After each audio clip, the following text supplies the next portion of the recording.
अयान घर में अंदर आया तो उसे सामने बैठा सिद्धार्थ दिखा। सिद्धार्थ को देखकर अयान बोला, ओए तू यहाँ क्या हुआ है? Everything is all right. Siddharth आंखें छोटी करके उसे घूरते हुए बोला, ये ही सवाल तो तुझे पूछने आया हूँ। अयान बोला, मतलब? सिद्धार्थ, रूम में चलकर बात करे। अयान बोला, ओके चलो। दोनों अयान के रूम में आ गए थे तभी सिद्धार्थ बोला, ये क्या है, तुझे घर आते ही इतनी फुर्सत नहीं, कहा कि तू अपने काम पे फोकस न कर सके? अयान बोला, क्या कहना चाहता है साफ साफ बोल, हमेशा दीप्ति की तरह ओवर रिएक्ट मत किया कर, उसकी संगत का पूरा असर है। For kind your information she is my wife, और वो ओवर रिएक्ट करती है तो मेरे आगे करती है, तू क्यों उससे परेशान हो रहा है? सीधी सीधी सुनना है तो सुन। साइमन से बात क्यों नहीं की, और वो पेपर क्यों नहीं भेजे मुझे वापस, जबकि मैंने पहले ही कहा था इट्स अर्जेंट? फिर भी स्मर्क। सिद्धार्थ की बात पे अयान बोला, और सीट। वो अपने हाथों की मिट्टी भींचकर आंखें बंद करके बोला, how could I this mistake, how could forget it, anguished. Ayaan ने अपना माथा खुजाते हुआ कहा, now what I do? Siddharth बोला, पहले तू ये बता, तू इतनी जरूरी बात भूल कैसे गया? और दूसरा ये बता, तू अपने काम के अलावा और क्या सोचने लगा? जो तू भूल जाए, तू तो अपने काम को ही सब कुछ मानता है, तो ये फिर कैसे हुआ जो तू भूल गया? सिद्धार्थ और अयान बात कर रहे थे तभी नीचे से शोर शराबे की आवाज आने लगी। दोनों बालकनी से नीचे की ओर देखने लगे। वहां घर की सभी महिलाएं किसी बात पे जोर से हंस रही थी, और अरायना वो अपनी हंसी कंट्रोल करने के लिए अपने पेट को पकड़कर हंस रही थी।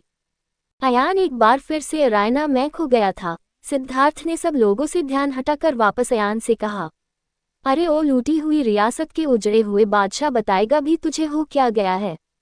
तेरा ध्यान आखिर है कहा? सिद्धार्थ ने हल्का गुस्सा करते हुए कहा।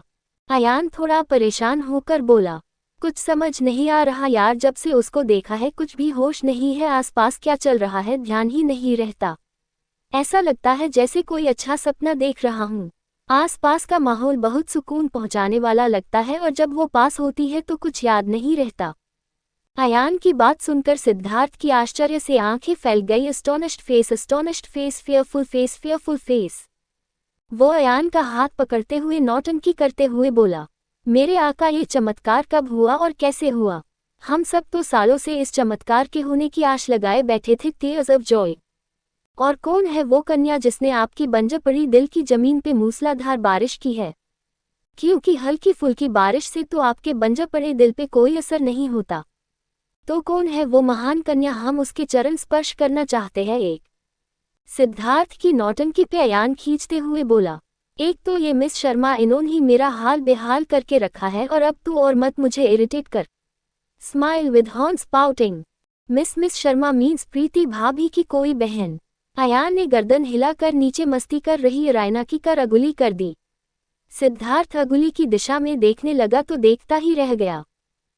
अरायना डार्क ग्रीन कलर के पटियाला शूट में सादे से लुक में भी उसके दिल पे हजारों बिजलियां एक साथ गिरा रही थी। वो किसी फांसी का सटेप था जिसे बता रही थी। सिद्धार्थ ने जैसे ही देखा वो मुंह खोलकर आश्चर्य से बोला, अस्टोनिश्ड फेस। क्या चीज है यार?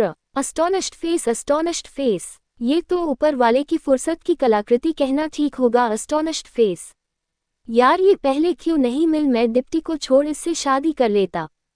अयान उसकी बातों पे गुस्सा होकर बोला, तू यहाँ बकैती करने आया या मेरे दिल का हाल जानने? मुझे समझ नहीं आ रहा क्या जादू कर रही है ये मेरे ऊपर, मैं इसको देख कुछ कह ही नहीं पाता। आखिर ही कहा गया है मुझे तो और मेरे दिमाग को। सिद्धार्थ खुश होकर बोला, मेरे भाई, जो इतने सालों में नहीं हुआ वो अब हो गया है, तुझे फर हो गया है, वो भी मिस शर्मा से। वो ही अब तेरे दिल पे राज करने लगी है, तेरे दिल की रानी बन चुकी है वो, तभी तेरा ध्यान काम में नहीं उन पद है। अयान बोला, पता नहीं यार, लेकिन इसको देखे बिना दिल को सुकून नहीं मिलता। बस इसको देखते रहने का ही मन करता रहता है हमेशा। अयान की बातों से सिद्धार्थ बहुत खुश हुआ। वो खुश होकर बोला, तू चिंता मत कर, अब तो तू उसे अपने दिल की ओर घर की रानी बनाने की तैयार कर। अयान कुछ सोचकर बोला, यार जब ये इतनी सुंदर है तो क्या तुझे नहीं लगता इसका कोई बॉयफ्रेंड नहीं होगा? वैसे भी इतनी अच्छी चीज को कोई कैसे आसानी से छोड़ दे? सिद्धार्थ बोला, भाई मुझे नहीं लगता, क्योंकि ये लड़की मुझे बहुत इनोसेंट लग रही है, तो मेरे ख्याल से ये सिंगल होगी। अयान भी सिद्धार्थ की बात को सुनकर पहले दिन से लेके अब तक की सारी बातें सोचने लगा। उसकी और अंशु की कैट फाइट वाली सब घर वालों के साथ मस्ती, चारू के साथ शैतानी, सब चीजों को सोचकर अयान बोला, आई थिंक तू सच कह रहा है, ये लड़की सिर्फ और सिर्फ मेरी है और इसका सिर्फ मेरा होना है। सिद्धार्थ अयान के चेहरे को देख के बोला, लेकिन ये सब होगा कैसे और हम तुम दोनों को एक करेंगे? वो तो समय बताएगा, पर फिलहाल तो मुझे काम पे ध्यान देना होगा कि मिस्टर साइमन से बात करके उस बड़ी वेबिनार को ज्वाइन करना होगा। मुझे मेरी कंपनी को आगे बढ़ाने के लिए थोड़ा ज़्यादा मेहनत करनी होगी, उसके बाद अपनी जान को अब हर तरह से अपनी बनाना है। सिद्धार्थ बोला, यस ब्रो, बस कल तू उस कॉन्फ्रेंस मीटिंग को ज्वाइन कर लेना, उसमें 120 देश जुड़ रहे हैं और अगर ये प्रोजेक्ट हमारी कंपनी को मिल गया था तो हमारी कंपनी अब तक की सबसे बेस्ट कंपनी होगी और हमारी कंपनी वर्ल्ड के सभी बेस्ट मॉडल पे काम करेगी। हमारी कंपनी को इस प्रोजेक्ट से एक नई पहचान और ऊंचाई मिलने वाली है, तो बस कल अच्छे से मीटिंग ज्वाइन कर लेना। ज्वाइन करने लेट मत हो जाना, नहीं तो हम मीटिंग से बाहर हो जाएंगे। अयान ने उसके कंधे पे हाथ रखे और आराम से बोला, चिंता मत कर, ये डील फाइनल हो जाए उसके बाद सारा काम तू साइमन को बता देना, वो संभाल लेना। मैं अब थोड़े टाइम अपनी लाइफ, मेरी जान, मेरे सुकून, मेरे चैन को देना चाहता हूँ।